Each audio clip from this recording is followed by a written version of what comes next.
2022년도 6월 고2 전국연합학력평가 문제풀이를 시작하도록 하겠습니다. 1번 다음은 코알라에 대한 자료이다. 유칼립투스 잎은 소화하기 힘든 섬유질과 독성 물질을 많이 함유하고 있어 초식동물이 잘 먹지 않는다. 하지만 코알라는 다른 동물보다 더 긴 맹장과 소화관을 가지고 있기 때문에 유칼립투스 잎을 소화하는데 유칼립투스 잎을 먹기에 적합하다라고 되어 있죠. 코알라가 적합한 거야. 그럼 코알라는 이 유칼립투스 잎에 적응한 거겠죠. 그럼 여기서 적응을 찾아야 되는데 1번 볼게요. 올챙이가 자라면 개구리가 된다. 발생. 무더운 여름에 땀을 많이 흘린다. 항상성. 새끼 거위들은 부모 거위를 닮는다. 유전. 식물의 줄기는 빛이 있는 쪽으로 굽어 자란다. 굴광성. 이거는 자극에 대한, 빛이라는 자극에 대한 굽어 자란다. 반응이겠죠. 그럼 답은 5번인데 고산지대에 사는 사람들은 낮은 지대에 사는 사람들보다 적혈구 수가 많게 적응을 한 거예요. 왜냐하면 고산지대는 산소가 부족하기 때문에 적혈구 수가 더 많아야만 산소 운반이 원활하게 되겠죠. 그래서 이거는 사는 지역에 적응해서 진화한 답이 5번이다. 2번 볼게요. 그림은 박테리오파지 증식 과정을 나타낸 것이다. 기억은 DNA와 단백질 중 하나이다 그랬는데 박테리오파지는 바이러스예요. 그럼 이 그림만 보더라도 바이러스가 세균에 비해서 월등히 작죠. 세균이 크다. 그러면 박테리오파지라고 하는 애는 어떻게 생겼냐면 지금 이렇게 그리고 있는 육각형 머리와 몸통과 다리가 빨강색으로 그린 게 단백질로 이루어져 있고 단백질 껍질에 이 안에 이렇게 유전물질이라고 하는 DNA로 되어 있다. 그러니까 기억은 뭐가 되겠어? DNA겠죠. 1번 기억 볼게요. 기억은 DNA다. 니은 박테리오파지 바이러스는 스스로 물질 대사를 할 수 없어서 세균이라고 하는 숙주에 기생을 한다. 디귿 박테리오파지와 세균은 모두 단백질을 가진다. 모든 생명체는 단백질을 다 가지고 있어요. 그래서 답이 3번이에요. 3번 그림은 사람 몸에 있는 각 기관계의 통합작용을 나타낸 것이다. 가나다는 배설계, 소화계, 호흡계 중 하나이다 그랬는데 영양소가 들어와서 소화계를 통해 소화가 되고 흡수되지 않은 찌꺼기는 어디로 나간다 그랬냐면 똥으로 나간다 그랬어. 그리고 오줌을 만드는 곳을 타는 배설계. 그럼 하나 남은 나는 호흡계가 되겠죠. 그리고 이 모든 소화계나 호흡계나 배설계나 조직세포를 이어주는 게 순환계다라고 말을 했어요. 기억에는 물의 이동이 포함된다라고 되어 있는데 순환계에서 호흡계로 갈 때 호흡계를 통해 배출되는 걸 생각을 해봐. 뭐예요? 이산화탄소와 약간의 물이겠지. 우리 그래서 마스크를 쓰고 있으면 계속 숨을 쉬면 좀 앞이 축축하다고 했잖아. 그다음에 니은 간은 배설계이다. 가는 소화계, 디귿 다에서 배설계에서 물질 대사가 일어난다 그랬는데 디귿은 맞아요. 왜 그러냐면 지금 얘들아 여기서 무슨 계라고 나와 있는 게 뭐냐면 기관계야. 그럼 기관계는 뭐가 모여서 된 거냐면 기관이 모여서 된 거고 기관은 조직이 모여서 된 거고 조직은 세포가 모여서 될 거예요. 그럼 모든 세포의 안에는 뭐가 들어있다 그랬죠? 미토콘드리아가 있기 때문에 이 안에서는 세포 호흡이라고 하는 이화작용이 일어난다고 했잖아요. 그래서 답은 4번. 4번 볼게요. 다음은 생명과학의 탐구 사례와 탐구 과정에 대한 자료이다. 가와 나는 귀납적 탐구 방법과 연역적 탐구 방법을 순서 없이 나타낸 것이고 기억과 니은은 각각 가설 설정과 탐구 설계 및 수행 중 하나이다 라고 되어 있어요. 가의 탐구 사례 볼게요. 로버트 훅은 현미경으로 코르크 조각을 관찰하다가 작은 방처럼 생긴 모습을 발견하고 이를 세포라고 이름을 지었다. 그 후 슐라이드는 수많은 식물을 관찰하고 슈바는 동물을 관찰을 했대요. 관찰 동그라미. 그 결과 식물과 동물은 모두 세포를 기분 단위로 하고 있다는 결론을 내렸대요. 여기서 여기까지 관찰을 해가지고 이 관찰을 토대로 결론을 내린 거죠. 그러면 선생님이 관찰을 토대로 결론을 내리는 이 방법은 무슨 탐구 방법이다 라고 했냐면 귀납적 탐구 방법이다 했으니까 기억은 틀렸어요. 그러면 가가 귀납적이니까 나는 연역적이겠지. 그러면 봐봐. 관찰 및 문제 인식, 그 다음에 가설 설정. 그 다음에 탐구 설계 및 수행. 이렇게 돼야 돼. 그럼 니은 보자. A가 어디 있죠? 나의 기억 단계에 해당한다. 아니야 얘들아. 가설은 뭐냐면 뭐뭐 할 것이다잖아. 그리고 지금 가 같은 경우에는 귀납적 탐구 방법인데 귀납적 탐구 방법과 연역적 탐구 방법의 가장 큰 차이는 가설 설정 단계가 있고 없고예요. 그래서 니은도 틀렸죠. 디귿 대조 실험은 니은에서 수행한다. 지금 이 연역적 탐구 방법에서 탐구 설계 및 수행에서는 뭐가 일어나냐면 대조 실험이라고 하는 게 일어나. 대조 실험은 뭐냐? 실험군과 대조군을 나눠가지고 무엇이 다른지를 비교하는 거예요. 그래서 답은 2번. 5번 볼게요. 다음은 남자 A와 B의 건강검진 결과 중 일부를 나타낸 것이다. 기억과 니은은 고지혈증과 당뇨병을 순서 없이 나타낸 거래요. 그럼 정상이 이거야. 그럼 A를 볼게. 정상이랑 뭐가 다른지. 허리둘레 90 미만인데 90보다 커요. 왜냐면 여기 남자라고 나왔잖아. 그 다음에 공복 혈당도 130으로 높아. 중성지방은 낮아요. 그럼 혈당이 높다. 이거 뭐야? 당뇨병. 혈당이 높으니까 당이 오줌에 나오는 병이 당뇨병. 그 다음에 B 볼게. B는 허리둘레가 정상보다 높아요. 공복혈당은 정상이에요. 중성지방이 150 미만인데 250이야. 그럼 이건 무슨 말이야? 중성지방이 많은 거잖아. 그래서 얘는 고지혈증. 그리고 여기 나와 있는 이 병들은 다 뭐냐면 대사증후군이에요. 대사증후군. 물질대사. 합성과 분해가 정상적으로 일어나지 않았기 때문에 걸리는 병. 기억은 당뇨병이다. 맞죠? 니은은 심혈관 질환의 원인이 된다. 그러니까 지질이 많은 거니까 얘는 심혈관계 질환의 원인이 당연히 되겠죠. 디귿 A와 B는 모두 대사성 질환이 나타난다. 답이 5번. 6번 볼게요. 다음은 MBL 장치를 이용한 효모 발효 실험에 관한 내용이다. 삼각 플라스크 ABC에 표와 같이 용액을 넣는데요. 그러면 이걸 보자마자 A 밑줄을 쭉 치고 이걸 뭐라고 쓰면 돼? A가 대조군이겠지. 그 다음에 BC는 실험군이야. 그럼 뭐가 다른지를 한번 볼게요. 여기다 이렇게 동그라미를 쳐볼게요. 증류수 10% 포도당 10% 설탕이야. 그러면 여기서 다른 게 뭐냐면 이 용의 그 종류가 다르잖아요. 그럼 얘를 뺀 나머지는 어때야 돼? 항상 같아야겠지. 이해 갔어요? 그래서 A와 B는 모두 15이다는 틀렸다가 되는 거예요. 나 볼게. 기체 기억을 감지할 수 있는 센서를 그림과 같이 꽂은 후 삼각 플라스크를 입구를 밀봉하고 MBL 프로그램으로 시간에 따른 기억의 농도를 측정을 한다. A는 기억의 농도가 없어요. 근데 기억은 기체라고 했잖아요. 그리고 효모 발효 실험이라고 했어. 발효 실험 결과 뭐가 나타난다 그랬지? 이산화탄소가 만들어진다라고 했잖아요. 그래서 이 기체 기억은 이산화탄소가 되는 거예요.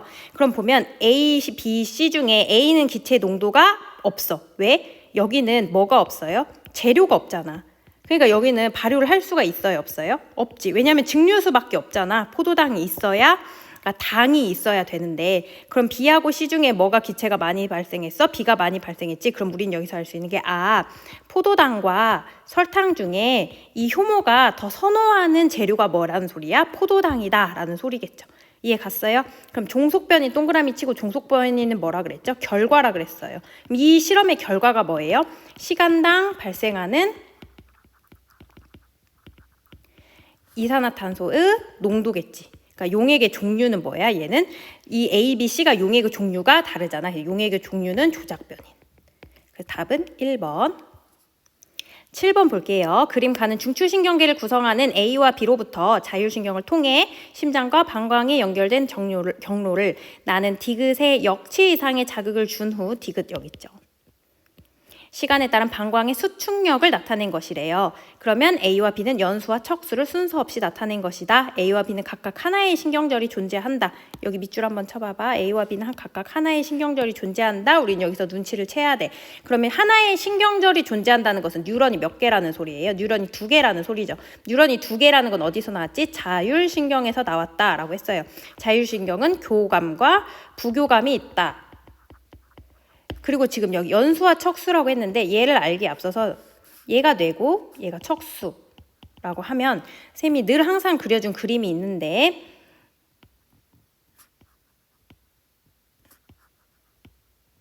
즉 모든 교감신경은 어디서 나온다고? 척수에서 나온다 라고 했어요. 그 다음에 그러니까 부교감신경은 3군데에서 뻗어 나온다고 했어. 이렇게. 그럼 여기가 어디냐? 가장 위에 있는 게 중간뇌예요. 그 다음이 어디냐? 연수예요. 그 다음에 가장 마지막이 어디냐? 척수야. 부교감신경은 중간뇌, 연수, 척수에서 나오는데 중간뇌에서 뻗어나와 있는 부교감신경은 눈과 연결돼 있고요. 척수에서 뻗어나와 있는 부교감신경은 방광과 연결돼 있고 나머지는 다 연수 출신이다 라고 했던 거 생각나죠? 그러면 이제 문제를 한번 볼게요. 방광이라고 해요. 방광은 오줌 주머니야. 오줌 주머니. 근데 얘들아 자극을 줬어. 자극을 줬더니 수축력이 떨어졌지. 그럼 수축력이 떨어졌다는 것은 오줌이 나온다는 거야? 안 나온다는 거야? 이 오줌 주머니를 양쪽에서 짜야 수축을 해야 밑으로 오줌이 나올 거 아니야. 근데 방광의 수축력이 떨어졌다는 것은 오줌이 안 나온다는 거지. 그럼 너네는 긴장될 때 오줌이 안 나와? 아니면 엄청 편안할 때 오줌이 안 나와? 당연히 긴장될 때 오줌이 안 나올 거야. 무슨 말인지 알겠어? 그러니까 긴장된다. 이건 어디라 그랬지? 교감신경이다. 그래서 B는 교감. 그리고 나서 그럼 모든 교감은 어디서 나온다 그랬죠? 척수에서 나온다 그랬죠. 척수. 그래서 B는 척수고 A는 뭐가 되겠어? 연수가 되겠지. 그럼 연수에서 뻗어나와서 심장과 연결된 거는 눈과 방광이 아니니까 A는 부교감신경이다. 기억, A는 연수이다. 맞죠? 니은 기억에 부교감신경에 역치 이상의 자극을 주면 심장박동이 빨라지는 게 아니라 느려지는 거겠지. 왜냐하면 지금 얘는 부교감신경, 얘는 교감신경. 부교감신경은 편안하고 안정된 상태라고 했으니까 뉴런의 길이는 디귿이 리을보다 짧다. 왜냐하면 교감신경의 신경절 이전 뉴런이 짧다라고 했으니까 답은 1번이에요. 8번 볼게요. 그림 가는 사람에서 일어나는 물질대사 1과 2를 나는 1과 2에서 기억에서 리을의 한 분자당 에너지 양을 비교하여 나타낸 것이다. 기억에서 리을은 포도당, CO2, ATP, ADP를 순서 없이 나타낸 거래요. 그러면 여기 보자 얘들아. 얘네를 보면서 묶어봐요. 얘네랑 서로 연관이 서로 비슷한 것끼리 묶어봐. 포도당, CO2. 왜냐면 포도당은 C6H12O6니까 ATP, ADP. 그러면 포도당과 이산화탄소 중에 어디가 에너지가 더 높아? 포도당이 에너지가 더 높죠. ATP와 ADP 중에 어디가 에너지 양이 더 커요? ATP가 더 커요. 이해됐어요?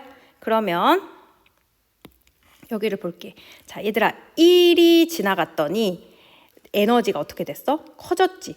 그러면 한 분자당 에너지의 양은 니은이 더 커졌다는 거면 에너지가 더 커졌다는 것은 얘가 뭐가 된다는 거야? 합성이 된다는 거잖아. 그럼 얘는 이화예요? 동화예요? 동화겠죠. 그래서 기억은 틀렸다가 되는 거예요. 그 다음에 물질대사 동그라미 치세요. 물질대사의 공통점은 에너지 출입이 있는 에너지 대사다. 반응이 단계적으로 일어난다. 이 단계마다 뭐가 필요하다 그랬지? 효소가 필요하다. 그래서 니은은 맞았다. 디귿, 리을은 호흡계를 통해 몸 밖으로 배출된다 라고 되어 있는데 사람 안에서 일어나는 물질대사잖아 얘들아. 그럼 사람 안에서 일어나는 물질대사는 뭐가 있냐면 세포호흡이랑 에너지 합성이 있어요. 이게 무슨 말이냐? 지금 얘에서 비교되는 게 뭐냐면 광합성이 있거든 얘들아. 광합성은 어떻게 되는 거냐면 빛을 이용해서 이산화탄소를 C6H12O6라고 하는 포도당으로 합성하는 건데 이 광합성은 사람에서 일어나 안 일어나?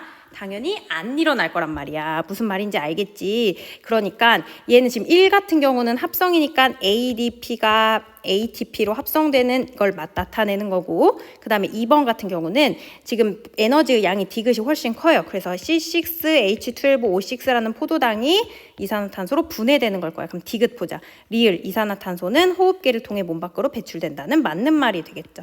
답은 4번이에요. 지금 얘가 힌트야. 사람에서 일어나는 물질대사라는 게 힌트고 그래서 광합성은 제외하고 생각을 해야 된다라는 게 이 문제의 포인트였어요. 9번 볼게요. 그림은 어떤 뉴런의 구조를 나타낸 것이다. 기억에서 디귿은 각각 가지돌기, 마리집, 신경세포체 중 하나를 나타낸 거래요. 그러면 니은은 뭐예요? 핵을 포함하고 있는 머리니까 얘는 신경세포체.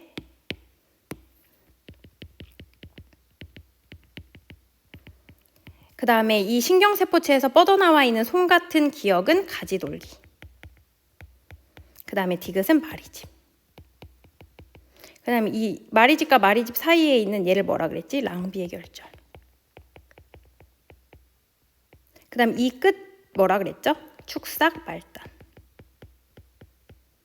기역은 신경세포체가 아니라 가지돌기. 니은 신경세포체에서 생명활동에 필요한 에너지가 생성된다. 이 신경세포체는 머리랑 여기에서 모든 필요한 에너지 같은 세포 소기관들이 이 신경세포체에 다 모여있다라고 말을 했죠. 디귿, 마리집은 절연체 역할을 하기 때문에 마리집은 전기가 통하지 않고 마리집과 마리집 사이에 있는 빈 공간인 랑비의 결절에서만 뭐가 일어난다고? 전도가 일어나니까 얘는 도약 전도를 한다라고 했잖아요. 그래서 답은 4번. 10번 볼게요. 그림은 중추신경계로부터 말초신경을 통해 골격근과 눈에 연결된 경로와 반응을 나타낸 것이다. A와 B 중 하나만 신경절이 존재한다 그랬는데 이런 문제에서 선생님 기준이 되는 건 중추신경계를 했어요. 여기서부터 뻗어나가는 거예요. 여기서부터 뻗어나가는 이쪽으로 뻗어나가나 이쪽으로 뻗어나가나 둘 다 뻗어나가고 있잖아. 그럼 밖으로 나가는 신경을 원심성 신경이다라고 했던 거 혹시 생각나? 다른 말로 운동뉴런이에요. 이 운동뉴런이 연결되어 있는 게 운동뉴런의 종류는 두 개가 있다고 했잖아요. 체성 운동신경과 자율신경이 있다라고 했어. 그럼 체성 운동신경은 어디랑 연결된 거냐 그랬냐면 골격근. 그러니까 우린 A는 뭐란 소리야? 체성신경이야. 체성신경의 특징은 뭐라 그랬지? 신경절이 없이 하나의 뉴런으로 연결돼 있다. 그다음에 자율신경은 교감과 부교감이 있는데 얘는 어디랑 연결돼 있다 그랬지? 심장근과 내장근과 연결돼 있다고 했잖아.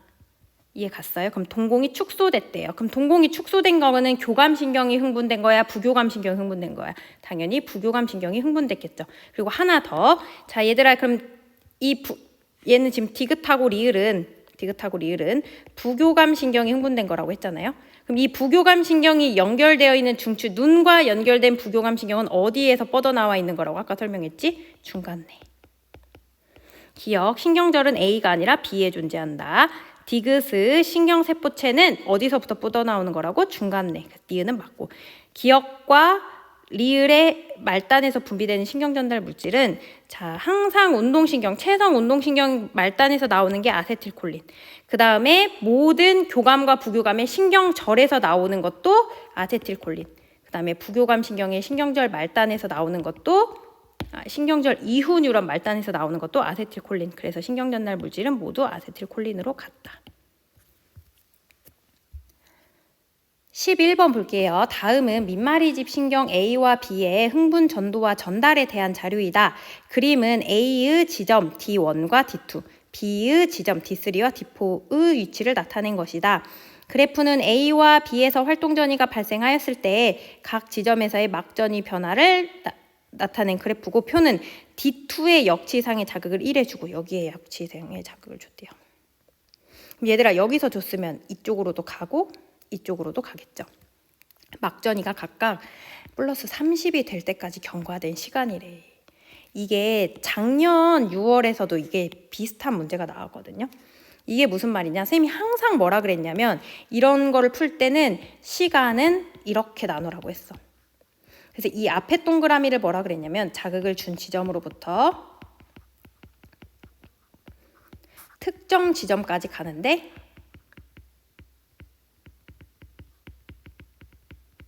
걸린 시간. 그 다음에 이 뒤에 동그라미를 뭐라 그랬냐면 그래프 시간. 그래프 시간이라고 말하니까 친구들이 질문을 많이 하는데 지금 여기서는 문제가 막전이가 플러스 30이 될 때라고 딱 정해줬어. 그럼 막전이 플러스 30이 될 때 그래프 시간은 몇이야? 2야. 그럼 이 모든 시간에서 그래프 시간 2로 통일이 된 거예요. 그럼 여기 이것부터 볼게.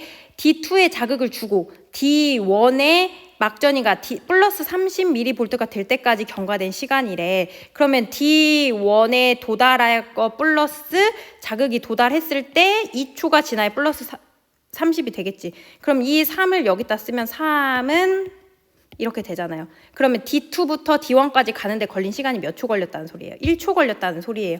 그럼 우리가 알 수 있는 게 얘들아 이만큼 가는데 1초 걸렸어. 그럼 속도는 시간분의 거리죠. 그럼 시간은 몇이에요? 1초죠. 거리 얼마 떨어져 있어요? 2 떨어져 있잖아요. 그래서 A에서의 흥분 전도 속도는 2cm/ms구나를 여기서 구할 수 있는 거예요. 그럼 이걸 볼게요. 이건 뭐냐? D2에 자극을 줬을 때 D3까지 갈 때 걸린 시간이야. 그럼 얘들아, D3까지 가고 거기서 이제 자극이 플러스 30까지 올라갈 때 총 4초가 걸렸대. 그럼 이렇게 쓸 수 있잖아. 그럼 얘들아 보세요. 여기에 자극을 주고 여기까지 가는데 걸린 시간 플러스 여기 자극이 도달했을 때 2초가 돼야 플러스 30이 되지. 그럼 자극을 준 D2부터 D3까지 가는데 걸린 시간은 2초라는 거예요. 이렇게 넘어갈 때 2초가 걸렸다는 소리야 얘들아. 무슨 말인지 알겠어? 그럼 얘도 그대로 이용을 해볼게. 전체 5. D2에서 자극을 주고 D4까지 가는데 걸린 시간 플러스 2초를 더해야 얘가 총 5초가 되는 거지. 그럼 얘가 뭐라는 소리야? 3이라는 소리야. 그래야 5는 3 더하기 2여야 되잖아. 얘들아 봐봐. 여기서 여기까지 갈 때 2초가 걸리고 여기서 여기까지 갈 때 3초가 걸렸대. 그럼 D3에서 D4까지 갈 때 몇 초 걸렸다는 소리야? 1초 걸렸다는 소리지. 그럼 얘도 똑같아. 속도는 시간 1초분의 거리 2잖아. 그러니까 앞에 뉴런이나 뒤에 뉴런이나 흥분 전도 속도는 1초당 2cm/ms 가는 걸로 같다. 그래서 기억이 맞는 말이 되는 거예요. 무슨 말인지 알겠어요? 니은 봐봐.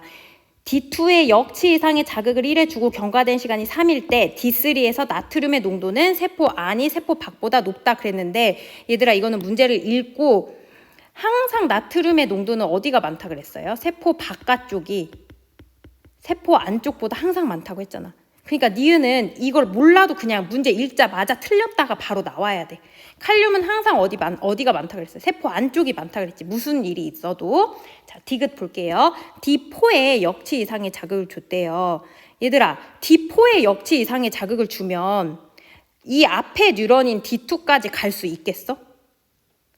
항상 뉴런은 어떻게 전달된다 그랬죠? 앞 뉴런의 축삭 말단에서 뒷 뉴런의 가지돌기 쪽으로 간다고 했잖아. 근데 D4에 자극을 주면 앞에 갈 수 있어? 없어? 없겠지. 그러니까 D4에 자극을 주면 D2는 자극이 안 가. 이해 갔어요? 앞으로 전달이 안 돼. 신경 전달 물질이 가지돌기에 없어서. 그래서 D2의 막전이는 마이너스 80이 아니라 마이너스 70이 되니까 답은 1번이 될 거예요. 자, 이 문제 꼭 잘 풀어보세요. 12번 볼게요. 표는 정상인과 가나다의 티록신, 기억, 니은의 혈중 농도를 비교하여 나타낸 것이다. 가나다는 각각 A, B, C 중 한 곳에만 이상이 있는 사람이고 여기 밑줄. A, B, C는 시상하부, 뇌하수체 전엽, 갑상샘을 순서 없이 나타낸 거래요. 이 문제를 하기에 앞서서 이걸 그려야지. 여기가 시상하부, 간내 시상하부. 그 다음에 뇌하수체 전엽, 얘가 갑상샘이에요. 그러면 시상하부에서 나오는 호르몬을 TRH, TSH 릴리징 호르몬이라고 했죠. 뇌하수체 전엽에서 갑상샘까지 가는 호르몬을 TSH, 사이로이드 스티뮬레이팅 호르몬이다. 갑상샘에서 나오는 호르몬이 티록신이야. 이해 갔어요? 그럼 봐봐. 하나씩 해보자. 얘들아, 만약에 갑상샘이 이상이 있어요. 갑상샘이 이상이 있어. 근데 지금 여기는 봐봐. 이상이 있는, 그러니까 얘가 지금 기준이에요. 얘가. 이해 갔어요? 그리고 나서 지금 이 나머지 셋은 다 이상이 있어. A든 B든 C든 이상이 있대. 그럼 A든 B든 C든 이상이 있는데 다 공통점으로 티록신이 어때? 높지. 그럼 이렇게 보자. 갑상샘이 있어서 티록신이 엄청 많이 나와. 이해 갔어요? 티록신이 엄청 많이 나오면 이 티록신이 더 이상 필요가 있어? 없어? 없지. 그러면 우리는 뭐가 된다 그랬지? 음성 피드백이 된다 그랬지. 그러니까 티록신이 많은 게 원인이 돼서 난 필요 없으니까 그만 나와라 해서 얘도 적게 나와서 뇌하수체 전엽을 자극을 적게 하고 얘도 적게 나와서 갑상샘을 자극을 적게 하는데 갑상샘 자체가 문제가 있어가지고 그냥 계속 티록신을 많이 나온다고. 무슨 말인지 알겠어? 그러니까 문을 닫아라 하는데 갑상샘이 문제가 있어가지고 티록신이 많이 나오는 것이다. 이 논리예요. 지금 이 문제에서는. 그럼 티록신만 많이 나오고 TRH, TSH가 낮게 나오는 게 뭐예요? 다죠, 다. 그러니까 다는 뭐가 이상이 있는 거야? 갑상샘이 이상이 있는 거다. 그리고 이렇게 하나씩 찾아가면 되는 거예요. 그 다음에 자, 봐봐. 만약에 얘들아 뇌하수체 전엽이 이상이 있다고 해보자. 뇌하수체 전엽이. 뇌하수체 전엽이 이상이 있는데 티록신이 많이 나오려면 뇌하수체 전엽이 이상이 있는데 티록신이 많이 나오려면 갑상샘 자극을 어떻게 해야겠어? 많이 해야겠지. 많이 하려면 TSH 양도 어떻게 돼야 돼요? 많아져야겠죠. 얘가 많아. 얘가 많이 나오니까 이제 자극을 많이 해서 갑상샘도 이제 자극을 많이 받아. 그럼 티록신도 많이 나오겠지. 그럼 이 티록신 많이 나오는 게 원인이 되어가지고 나 더 이상 필요 없는데 그만 나와라 해가지고 TRH는 안 나와서 뇌하수체 전엽을 자극을 안 하는데도 뇌하수체 전엽이 문제가 있어서 TSH를 계속 많이 내뿜고 있는 그런 상황이야. 그럼 두 개가 티록신과 TSH가 많이 나오고 하나가 적게 나오고 있는 상황이 지금 가와 나중에 뭐예요? 가죠. 그러니까 가가 뭐가 되겠어? 얘가 뇌하수체 전엽이 이상이 있는 거고. 뇌하수체 전엽이 이상이 있을 때 많이 나오는 두 개는 티록신과 TSH니까 기억은 TSH고 니은은 TRH가 되겠죠.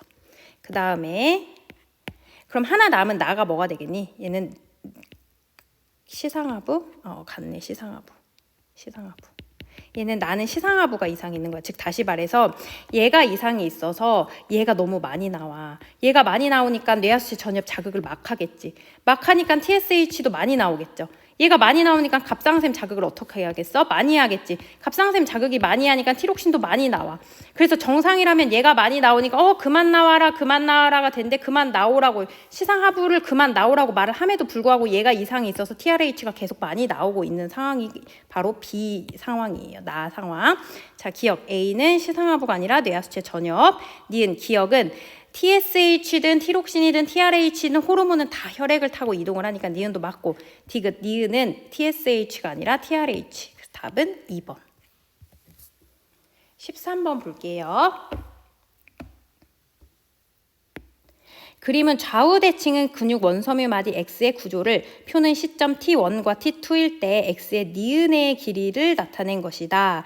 기억은 마이오신만 있는 부분이고 니은 액틴만 있는 부분이다 라고 했는데 이런 문제 나오면 선생님이 옆에다 따로 이렇게 그리라고 했어요.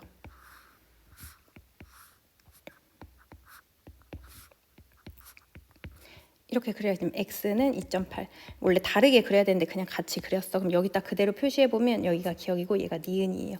얘가 니은이면 여기가 대칭이니까 니은이겠죠. 그럼 여기 부분은 뭐예요? 여기 겹친 부분. 표시는 안 돼 있는데 그냥 임의적으로 디귿이라고 할게요. 얘도 니은, 디귿, 기억, 디귿, 니은이 되겠죠. 그럼 니은의 길이가 여기가 T1일 때가 0.6이래. 얘가 0.6이겠죠. 그럼 얘도 어떻게 되겠어요? 0.6? 0.6이 아니라 몇이니? 0.3. 얘들아 여기 봐봐. 이렇게 내려올수록 이 니은의 길이가 얼만큼 줄었어? 0.3 줄었어. 그러니까 얘들아 얘가 줄었다는 것은 얘가 지금 들어갔다는 거지. 이쪽으로 0.3 들어가고 이쪽으로 0.3 들어갔다는 소리야. 그럼 전체적으로 얼마 들어갔어? 0.6 들어갔지. 그럼 전체 길이는 얼만큼 줄었다는 소리야? 0.6 줄었다는 소리잖아. 그러니까 T2일 때 전체 길이는 2.2가 되는 거예요. 그리고 하나 더. 얘들아 이만큼을 더한 이 길이가 뭐가 돼요? 디귿, 기억, 디귿을 더하면 얘는 A대야. 이 A대는 항상 같다 그랬잖아. 그럼 2.8에서 1.2를 빼면 뭐가 되니? 1.6이 되지. 얘도 2.2에서 0.6을 빼면 뭐가 돼? 1.6이 되겠죠? 그러니까 A대는 1.6이 되겠지. 기억 보자. T1일 때 마이오신 필라멘트의 길이는 어디예요? 이만큼이잖아. A대의 길이랑 마이오신 필라멘트 길이 같다고 했잖아요. 그러니까 1.6이 맞죠. 니은은 뭐예요? 액틴만 있는 부분. 기억은 마이오신만 있는 부분이지. 액틴이 더 가느니까 니은은 기억보다 밝게 관찰되는 부분이다. 디귿, 기억의 길이와 니은의 길이를 더한 값은 T1일 때가 T2일 때보다 크다 그랬는데 T1일 때 자체가 봐봐. T1일 때가 T2일 때보다 길잖아 더. 그러면 T2는 들어왔다는 소리야. 들어왔다는 것은 니은도 짧아지고 기억도 짧아진다는 거겠지. 그러니까 T1일 때가 T2일 때보다 크다.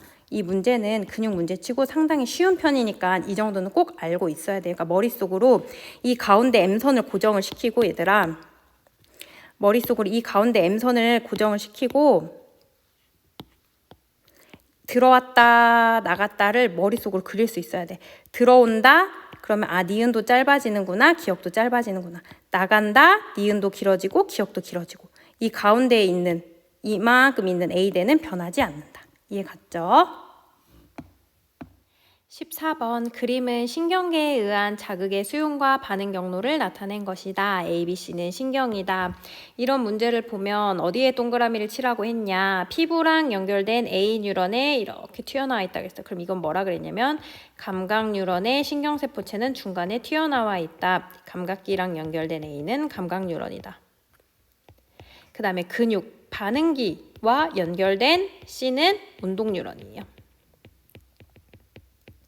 그 다음에 뇌하고 척수는 중추신경계라고 했죠. 이 중추신경계를 이루고 있는 이 뉴런들은 연합 뉴런이야. 기억 볼게요. A는 감각 뉴런이잖아. 중추신경계로 들어가고 있으니까 구심성 뉴런이 맞죠. B, 대뇌를 이루고 있는 연합 뉴런은 중추신경계, 뇌를 이루고 있으니까 중추신경계에 속한다. C의 신경세포체는 척수에 백색질에 존재한다 라고 했는데 얘들아 척수는 쌤이 어떻게 그리라고 했지? 이렇게 나비 모양으로 겹쳐서 그리고 이렇게 안에가 색칠되어 있다고 했잖아. 그럼 여기는 바깥쪽이 겉질, 안쪽이 속질. 그럼 겉질이 어두워, 속질이 어두워. 속질이 어둡죠. 어두운 걸 회색질. 회색질이 왜 어둡다 그랬지? 여기는 부피가 큰 신경세포체가 많기 때문에. 이 말 자체가 잘못된 거지. 신경세포체는 많이 있으면 부피가 커서 어두우니까 백색질이 아니라 회색질에 존재한다가 맞는 말이 되겠죠. 답이 3번이에요. 문제를 많이 풀고, 그러니까 이런 거를, 이걸 선생님 수업 시간에 몇 번이나 강조했는데 얘가 문제로 이렇게 응용돼서 나오는구나를 문제를 읽으면서 알아야 돼. 내가 이 지식을 여기에 적용을 시키고 있는 게 맞구나라는 것을. 15번 볼게요. 그림 가는 시냅스에서의 흥분 전달 과정을 나는 가의 시냅스 이전 뉴런의 역치 이상의 자극을 1에 주었을 때 물질 X의 처리 여부에 따른 시냅스 이후 뉴런에서의 막전이 변화를 나타낸 것이다. A와 B는 각각 시냅스 이전 뉴런과 이후 뉴런 중 하나이고 기억과 니은은 물질 X를 처리했을 때와 처리하지 않았을 때를 순서 없이 나타낸 거래. 이게 문제가 길면 읽다가 길을 잃어가지고 내가 어렵다고 착각을 하는 수가 있는데 오히려 문제가 길면 좋아. 왜 좋냐면 힌트가 그만큼 많다는 거니까. 신경전달 물질 A 있잖아. 걔가 지금 B에 있어, A에 있어. B에 있지. 그럼 신경전달 물질이 있는 곳은 어디라 그랬지? 시냅스 이전 뉴런의 축삭 말단에 항상 존재한다고 했잖아. 신경전달 물질은 이 시냅스 소포가. 시냅스 소포는 시냅스 이전 뉴런 축삭 말단에 존재한다고 했어요. 그래서 이렇게 흥분이 전달이 되는 거예요. 이해 갔어요? 그러니까 A는 시냅스 이후 뉴런이겠지. 왜냐면 이런 식으로 가고 있으니까. 그 다음에 기억하고 니은 중에 니네가 알고 있는 정상적인 그래프가 뭐야? 기억이잖아. 그러니까 기억은 처리하지 않았을 때. 니은은 뭐예요? 처리했을 때. 알겠어? 그러니까 얘는 지금 물질 X를 처리하지 않았을 때 얘는 X를 처리했을 때야. 기억하고 니은의 차이가 뭐야? 정상적으로라면 자극을 주면 탈분극, 재분극, 과분극, 분극이 돼야 되는데 니은은 지금 뭐가 안 됐어? 탈분극이 안 됐지. 물질 X를 처리했더니 탈분극이 안 됐대요. 그럼 니은 보자. A는 나트륨의 막 투과도를 감소시킨다. 탈분극이 된다는 것은 나트륨이 세포막 안으로 들어와야 된다는 거잖아. 그러니까 막 투과도가 감소됐으니까 탈분극이 안 됐겠지. 그리고 물질 X를 처리했을 때의 막전이 변하는 니은이다. 답은 5번. 16번 다음은 생명과학의 특성에 대한 학생 ABC의 원격 수업 발표 내용이래요. 학생 A를 보면 스마트폰 등에 이용되는 생체 인식 보안 시스템 개발에 생명과학 기술은 활용되지 않습니다. 유전자 분석을 통해 유기후 전사자 유해를 가족품으로 돌려보내는 것은 생명과학 기술을 활용한 사례입니다. 생명과학은 인공지능 분야는 연계됐지만 심리학 분야는 연결되지 않습니다. 이거는 국어 문제 같아요. 그냥 읽어보면 알아요. 저는 이런 걸 내진 않겠죠. 시험 문제에. 17번 볼게요. 그림 가는 정상인의 피에서 주변 온도에 따른 체온과 기억의 변화를 나타낸 것이래요. 나의 A와 B는 주변 온도가 T1과 T2일 때 피의 피부 근처 혈관의 상태를 순서 없이 나타낸 거래. T1이 T2보다 작고 그러면 얘가 높은 온도라는 소리야. 여기 낮은 온도. 그러면 온도가 높다, 덥다. 온도가 낮다, 춥다야. 그럼 얘들아 추울 때 어떻게 한다 그랬지? 내 몸에서 만들어지는 열 발생량은 증가시키고 내 몸에서 바깥쪽으로 나가는 열 발산량은 감소시키고, 그다음에 더울 때는 안 그래도 더운데 열 발생량을 증가시킬 필요는 없겠죠. 열 발생량은 감소시키고 내 몸에서 바깥쪽으로 나가는 열 발산량은 증가시킨다. 그러면 이 그림이 말을 하고 있는 거는 열 발산량을 말을 하고 있는 거야. 열은 우리 몸에서 열은 혈액을 타고 돌아다닌다라고 했던 거 생각나죠? 혈액은 물로 이루어져 있는데 비열이 크기 때문에 혈액은 우리 몸에 있는 열을 보관하는 보관 바구니다라고 했어요. 그러면 A는 지금 혈관이 어떻게 됐어? 수축됐지. B는 혈관이 이완됐어요. 그럼 어디가 혈액이 많이 다닐까? B가 많이 다니겠지. 그럼 여기는 우리 몸 바깥쪽 체외로 가는 혈액량이 많아진다. 얘는 어떤 그거예요? 열 발산량이 많아지는 거. 그 다음에 여기는 열 발산량이 줄어드는 거. 그럼 얘는 언제여야 돼? 추울 때. 얘는 언제여야 돼요? 더울 때. 그럼 온도를 매치를 해봐봐. 얘가 T1, 얘가 T2. 그래서 니은 T2일 때 피부 근처 혈관 상태는 A가 아니라 B다. 그 다음에 보세요. 얘가 지금 주변 온도하고 T1하고 T2를 볼게. 그러면 이렇게 갈수록 온도가 높아지는 건데 온도가 높아질수록 감소하고 있는 기억은 뭐지? 온도가 높아질수록 감소하고 있는 거는 열 발생량이겠죠. 그래서 기억은 열 발산량이 아니라 발생량이니까 기억은 틀렸고. 체온 조절, 혈당량, 삼투압 모두 조절 중추는 간내 시상하부. 답은 3번. 표는 사람의 뇌를 구성한 ABC의 특징을 나타낸 거래요. 시상과 시상압으로 구성되는 A는 간내, 소화운동, 호흡운동의 중추는 연수, 그 다음에 하나 남은 C는 소뇌고 소뇌는 대뇌를 도와서 수위운동을 조절을 하고 그 다음에 균형, 평형감각의 중추이다 라고 했죠. A는 간내이다. 맞아요.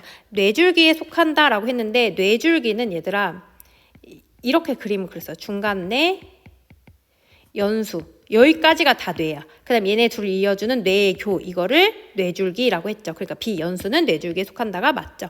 그 다음에 기억, 소뇌의 특징은 몸의 균형을 유지하는 데 관여한다. 답은 5번. 19번 볼게요. 그림 가는 사람의 소화의 일부래요. 나는 정상인이 탄수화물 위주의 식사를 한 후 시간에 따른 혈중, 포도당의 농도 변화를 나타낸 거래요. 그럼 A 기억이 세모니까 간, 이는 2자. 식사를 하자마자 혈당량이 올라갔어. 그럼 얘들아 얘가 정상이야. 얘가 정상. 그러면 밥을 먹었으니까 혈당이 올라갔지. 그럼 내 몸에서 다양한 과정이 이루어져서 다시 혈당을 정상으로 떨어뜨리기 위해서 노력을 할 거예요. 기억 볼게요. 글루카곤은 기억에서 글리코젠의 합성을 촉진한다 라고 했는데 다시 한번 그려보면 많이 그린 거예요. 우리는 이게 이자에서는 알파세포와 베타세포가 있어요. 알파세포에서 나오는 호르몬 글루카곤, 베타세포에서 나온 호르몬 인슐린. 그래서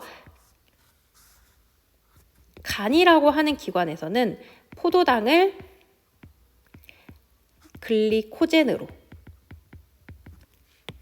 이거 두 개 헷갈리면 안 돼요. 그 다음에 글리코젠을 다시 포도당으로 분해를 해. 얘는 합성을 하고. 그러면 내가 밥을 먹고 내 몸에 혈액에 포도당이 많으면 인슐린이라고 하는 호르몬이 나와서 포도당을 글리코젠으로 합성시키는 역할을 촉진하고, 그리고 이렇게 글리코젠으로 합성하고 있다가 내가 공복 때 혈당이 떨어지잖아. 저혈당일 때 다시 글루카곤이라고 하는 호르몬이 나와서 글리코젠을 다시 포도당으로 분해해서 내 몸에 필요한 곳에 포도당을 보내주는 역할을 해. 기억 봐봐. 글루카곤은 기억, 간에서 글리코젠의 합성을 촉진한다가 아니라 글리코젠을 포도당으로 분해하는 역할을 촉진하겠지. 인슐린은 이자의 베타세포에서 분비된다. 맞죠? 그다음에 혈중 인슐린 농도는, 자 얘들아, 인슐린은 언제 나온다 그랬어? 고혈당일 때 나온다 그랬어. 그럼 밥을 먹자마자 그럼 여기 인슐린 그래프랑 혈중 포도당의 농도 그래프는 선생님 같은 태클을 탄다고 했잖아요. 그러니까 혈당이 높아진다. 그럼 인슐린도 같이 높아진 거야. 인슐린이 높아졌기 때문에 얘가 다시 떨어질 수 있어. 그러니까 T1일 때가 T2일 때보다 낮다가 아니라 높다가 되겠죠. 그림 간은 정상인의 콩팥 구조의 일부를, 나는 정상인이 1리터의 물을 섭취한 후 얘가 변화예요. 물 섭취. 기억의 변화를 나타낸 것이다. 기억은 오줌 3투압과 단위 시간당 오줌 생성량 중 하나인 건데, 자 선생님 오줌 3투압은 뭐랑 같다 그랬지? 오줌 농도. 그 다음에 가 그림 별표 쳐봐봐. 얘들아, 지금 혈액 A는 콩팥으로 들어가고 있는 혈관이고 혈액 B는 콩팥에서 나오는 거야. 그러면 이렇게 들어가서, 자, 이렇게 들어가서 여기서 어떤 과정을 거친 다음에 다시 나가는데, 이 나가는 거에 차이가 있었겠지. 그러니까 이게 정확하지는 않은데요. 그럼 대략적으로 보면 혈액 A에서 혈액 B를 뺀 게 오줌이다라고 생각을 하면 돼. 이게 정확하지는 않고 거의 비슷해요. 왜냐면 지금 우리 교육과정에서는 빠졌지만 뭐 재흡수도 있고 분비도 있고 그러거든요. 얘가 이 꼴이 아니라 거의 비슷하다라고 생각을 하면 돼. 다시 신장 콩팥으로 혈액에 들어가가지고 여기서 일정 다양한 과정을 거친 다음에 오줌으로 나가고, 그 다음에 오줌으로 나가는 게 아닌 혈액은 다시 우리 몸을 돈다, 이렇게 가는 거예요. 그 다음에 물을 섭취하고 나면 생각을 해봐. 물을 먹었어. 그러면 우리가 오줌 양이 많아져요, 적어져요? 많아지죠. 물을 섭취하고 올라가고 있잖아. 그러니까 기억은 오줌 생성량이 되겠지. 니은 보자. 기억은 단위 시간당 오줌 생성량이다. 봐봐, 보세요. 물 섭취. 그럼 내 몸에 물이 많죠. 그러면 수분 재흡수 할 필요가 있어요, 없어요? 없죠. 그러니까 혈중 항이뇨 호르몬의 농도는 어떻게 되죠? 낮아지죠. 그러니까 수분 재흡수는 잘 돼, 안 돼? 재흡수 할 필요가 없지. 왜냐면 이미 물을 먹어서 물이 많아졌으니까. 그럼 수분 재흡수를 안 하니까 오줌의 양은 어떻게 되지? 증가하지. 그럼 오줌 농도는 어떻게 되죠? 감소하죠. 그럼 오줌 농도 감소했다. 오줌 삼투압도 같이 감소했다. 이해 갔어요? 그러니까 혈중 항이뇨 호르몬의 농도는 구간 2에서가 구간 1에서보다 높다가 맞는 말이 되는 거겠지. 왜냐하면 이거랑 똑같아. 물을 먹은 다음에는 수분 재흡수를 할 필요가 없으니까 혈중 항이뇨 호르몬은 낮을 거야. 그리고 나서 얘가 지금 정상으로 떨어졌잖아요. 이해 갔어요? 얘가 지금 정상인 거예요. 정상으로 떨어졌잖아. 그러면 상대적으로 1에 비해서 항이뇨 호르몬의 양은 많이 나오겠지. 그래서 구간 2에서가 구간 1에서보다 높다가 되는 거고, 기억 볼게요. 단위 부피당 요소의 양은 혈액 B가 혈액 A에서보다 많다 그랬는데, 얘들아, A에서 B를 뺐더니 오줌이 나왔어. 그럼 오줌에는 뭐가 있다 그랬지? 여기에 요소가 배설이 된다고 했어요. 그러면 오줌을 통해 요소가 나가니까 혈액 A에는 당연히 요소가 들어 있어야 되고, 이 오줌을 통해 요소가 나가니까 혈액 A가 혈액 B보다 요소의 양은 상대적으로 많고, 그리고 하나 더, B에 요소가 없냐? 아니야, 있어. 그런데 A가 훨씬 많아. A에서 일부를 빼. 그래야 B가 되니까. 그래서 단위 부피당 요소의 양은 B에서가 A에서보다 많다는 적다가 되겠지. 왜냐하면 이미 오줌을 통해서 요소는 나갔으니까. 답은 4번이 될 것 같아요. 고생 많았어요, 여러분.